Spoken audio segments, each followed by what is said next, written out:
Praise the lord. దేవునికి స్తోత్రాలు. నేను pastor Ratna Maitra from praise God ministry. ఈ రోజున యేసయ్య మన కోసం ఏమి వాగ్దానాన్ని ఏర్పాటు చేశారో ఒకసారి చూద్దాము.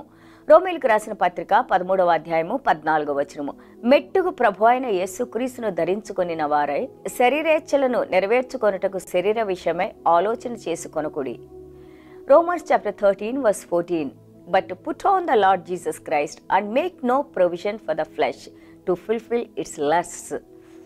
చూడండి, మనం రోమా పత్రిక 12, 13, 14 అధ్యాయాలు మనం చూస్తూ ఉంటుంటే ఏ విధంగా మనం దేవునిలోకి వచ్చిన తర్వాత మన ఆత్మను, మన శరీరాన్ని, మన దేహాన్ని దేవునికి సజీవ యాగంగా చేసుకోమన్నారు. అలాగే ప్రతి ఒక్క క్రైస్తవులు క్రీస్తును పోలిన రూపంలో నడుచుకోమన్నారు. చెడును విడిచిపెట్టమన్నారు. ఎందుకంటే నీ పాత జీవితము చనిపోయి, వేసేలో చనిపోయి ఈ రోజున నిన్ను తిరిగి దేవుడు తనలో జీవింపజేసుకున్నారు. కాబట్టి నువ్వు బహుజాగ్రత్తగా దేవుని మార్గంలో నడుచుకోవాలని మనకి తెలియజేస్తూ ఉన్నారు. Put on Jesus Christ. ఎలాగ మనం యేసు ప్రభువుని ధరిస్తాము? చూడండి, కొలసీల పత్రిక 2:3 మనం చూస్తూ ఉంటుంటే keep your mind on above things అని ఉంటుంది. నీ మనసుని ఎప్పుడైతే దేవుని కార్యాల మీద నువ్వు మనసు ఉంచుతావో అప్పుడు నీ యొక్క ప్రపంచం వైపు నీ మనసు తొలగిపోయి దేవునిలో మనకి ఆశ, అలాగే దేవుని కార్యాలు చేయాలనే ఇంకా ఉత్సాహం మనలో దేవుడిస్తూ ఉంటారు. When we know something is bad, when we do that one, you know that we grieve God's heart. So what we need to do, the Holy Spirit prompts us. We need to leave those things and we need to walk in the right path of God. ఎప్పుడైతే మనకి చెడు అని మనకి తెలిసి అది మనకు మంచిది కాదని తెలిసి కూడా పరిశుద్ధాత్మ దేవుడు మనకి ఆ హృదయంలో మనల్ని హెచ్చరిస్తూ ఉన్నప్పుడు దానిని విడిచిపెట్టి తప్పకుండా మనము దేవుని మార్గంలో నడుచుకుంటూ ఉన్నప్పుడు ఆటోమేటిక్గా మనము యేసయ్య యొక్క క్వాలిటీస్, గుణ లక్షణాలని మనం పొంది వాటిలో నడుచుకునే బిడ్డలుగా మనం ఉంటాము. Walk properly. నువ్వు బహు జాగ్రత్తగా నడువు అని అంటున్నారు. అపోస్తలుడైన పౌలు గారు మనం చూస్తుంటే you need to walk in the word of god అంటారు. You need to walk in the spirit అంటారు. You put on the Jesus Christ అంటారు. అండ్ లుక్ అబౌవ్ థింగ్స్ అంటారు. నువ్వు జాగ్రత్తగా దేవునిలో నడుచుకో అంటారు. ఆత్మలో నడుచుకో అంటారు. అలాగే యేసయ్యను నువ్వు ధరించు అంటారు. వెలుగును నువ్వు ధరించు అంటారు. వెలుగు ఫలాలను నువ్వు ఫలించాలంటారు. నీతి ఫలాలను నువ్వు ఫలించాలంటారు. ఇవన్నీ ఎలాగా ఫలించాలి? ఇదేమో కష్టమేమో మనం అనుకుంటాం. ఇది కష్టం ఎంత మాత్రము కాదు. ఎందుకంటే మనం చేయలేని కార్యాలని దేవుడు మనకి ఇవ్వరు. చూడండి, యేసయ్య ఈ భూమి మీద జీవించి ఎలాంటి పాపము చేయలేదు. నీలాంటి నాలాంటి జీవితాన్ని ఆయన జీవించారు. చూడండి, మనం చర్చెస్లో మనం మెసేజెస్ విన్నప్పుడు ఆ మెసేజెస్ ఏదో పక్క వాళ్ళకే అనుకోకుండా అది నా కోసమే అనుకొని అది మనల్ని హెచ్చరిస్తున్నప్పుడు చెడుతనాన్ని మనం తీసివేసుకొని రహస్య పాపాలను మనం తీసివేసి ఆ పాపాల వైపు మనం వెళ్లకుండా దేవుని వెలుగులో మనం నడుస్తూ ఉన్నప్పుడు తప్పకుండా మనం క్రీస్తుని ధరించుకొని నడిచేవాళ్ళుగా ఉంటాము. ఎఫెసీల పత్రిక చూడండి 5:2 మనం చూస్తుంటే వి వాక్ ఇన్ లవ్. దేవుని ప్రేమలో మనం నడుచుకుంటున్నాము అని అంటున్నారు. దేవాది దేవుడు అనే అలాగే అపోస్తలుడైన యోహాను గారు ఏమన్నారు? ఆయన ప్రేమ ప్రపంచం మొత్తం కోసం ప్రాణాన్ని ఇచ్చింది.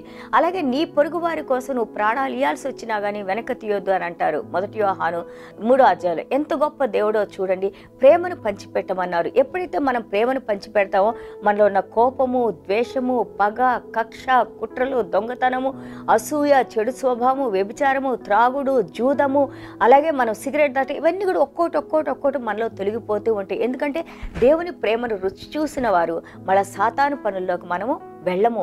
దేవుడు మనల్ని కాపాడుతూ నడిపిస్తూ ఉంటారు. 1 యోహాను 2:6 మనం చూస్తుంటే వాక్ లైక్ జీసస్ అంటారు.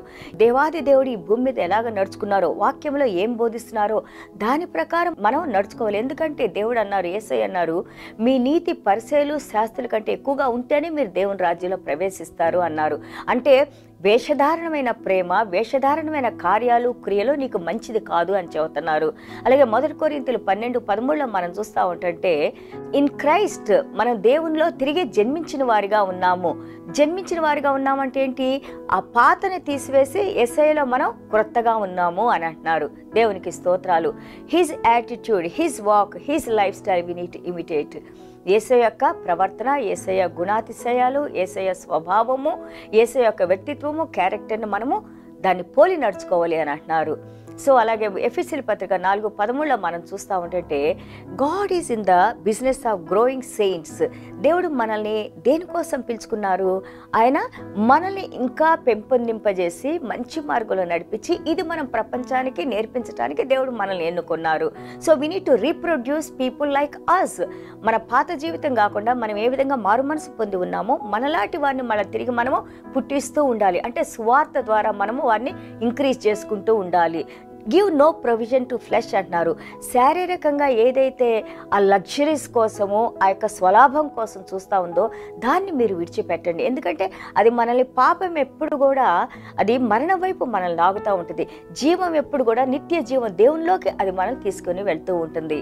So we need to control our mind. We need to not to give any luxuries laziness to our flesh and also lust. కళ్ళతో మనం చేసే పాపాలు, హృదయంతో చేసే పాపాలని ఇవన్నీ కూడా మన శరీరానికి ఎంతో కుషన్ ఇస్తూ ఉంటుంది. He saying that you increase in your spirit. దేవుని ఆత్మను పోలి నడుచుకో, దేవుని ఆత్మలో నువ్వు ఇంకా అభివృద్ధి చెందు. అది చేయాలంటే ఏం చేయాలి? మనం ప్రార్థన చేసుకోవాలి, దేవుని సన్నిధానంలో వేడుకోవాలి. యేసయ్యా, మీరు నాలో ఉన్న బలహీనతలు తీసివేయండి నాయన, నా మనసుని మీ కంట్రోల్లో ఉంచండి నాయన అని ఎప్పుడైతే దేవుని పాదాల దగ్గర మనం కూర్చుంటామో చక్కగా దేవుడు మనకి సహాయం చేస్తూ నడిపిస్తూ ఉంటారు. పరిశుద్ధాత్మ దేవుడు ఆయన శక్తినిచ్చి మనలో ఉన్న బలహీనతలు తీసివేసి నడిపిస్తూ ఉంటారని వాక్యం చెబుతా ఉంది. అలాగే we must remember always, ఒక్కటి మనం జ్ఞాపకం చేసుకోవాలి, our victory is in Jesus Christ. మన విజయము యేసయ్యలో మాత్రమే ఉంది. ఎప్పుడైతే మనం యేసయ్యను పోలి నడుచుకుంటామో, యేసయ్యలో నడుచుకుంటామో ఆయన విజయాన్ని మనం పొంది ఎంతోమందిని విజయవంతులుగా మనం చేస్తాము. దేవునికి స్తోత్రాలు. చిన్న ప్రార్థన చేసుకుందాం. యేసయ్యా, మీకు స్తోత్రాలు, వందనాలు నాయన. అవును నాయన ప్రభా, ఇదిగో నాయన కొలసీల పత్రిక 2:15 మీరు చెప్పారు నాయన, ఆ యొక్క సాతాను ఓడించి మీరు విజయవంతంగా నాయన ప్రభా, తండ్రి ప్రభా, మీరు విజయవంతంగా ఊరేగారు అని అన్నారయ్యా. అదేవిధంగా నాయన మీ విజయాన్ని మాకిచ్చారు నాయన. చనిపోయిన మమ్మల్ని నాయన మీ పునరుద్ధాన శక్తితో లేవనెత్తిన ఆయన ప్రభా, రెండవ మరణం నుండి మీరు మమ్మల్ని కాపాడిన ఆయన, జీవగ్రంథంలో మా పేర్లను వ్రాసిన ఆయన ప్రభా, నిత్య జీవులో ప్రవేశించడానికి మీరు కృప చూపించారయ్యా. మీకు వందనాలు, స్తోత్రాలైనా. మేము ఇదిగో నాయన అపోస్తలుడైన పౌలు గారు 1 కొరింథీయులు 11:1 నాయన, ఇదిగో నేను క్రీస్తుని పోలి నడుచుకుంటున్నాను, మీరు నన్ను పోలి నడుచుకోండి అన్నారయ్యా. అంత ధైర్యంగా మేము కూడా ఇదిగో నేను క్రీస్తుని పోలి నడుచుకుంటున్నానని మమ్మల్ని పోలి ఎంతోమంది నడుచుకుంటానికి పరిశుద్ధాత్మదేవ మీరు శక్తినిచ్చి నడిపించండి అయ్యా.